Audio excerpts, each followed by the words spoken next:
Ginagawa ng administrasyon ni Pangulong Ferdinand R. Marcos Jr. ang lahat para hindi na bumalik ang Pilipinas sa gray list ng Financial Action Task Force. Itong tiniyak ng pamahalaan. Katunayan, mas pinigting pa nila ang pagsupil sa money laundering.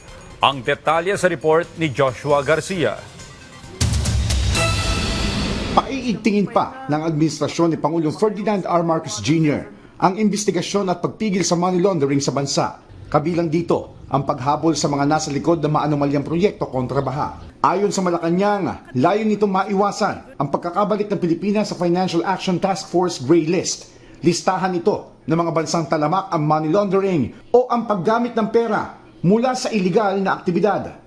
Nakatanggal na po tayo sa gray list ng PATF at kaya po nagpaimbestiga ang Pangulo at tuloy-tuloy pa rin po ang pagpapanagot sa mga sangkot upang maging malinis po ang ating bansa sa isyu ng korupsyon. Siniguro ng palasyo ang pagpako sa mga ari-arian ng mga sangkot sa mga binalahura at pinagkakita ang flood control projects. Nasa 4,000 at 600 bank accounts na ang isinailalim sa freeze order ng Anti-Money Laundering Council para mapigilan ang paglalabas ng pera ng mga sinasabing sangkot sa flood control scandal.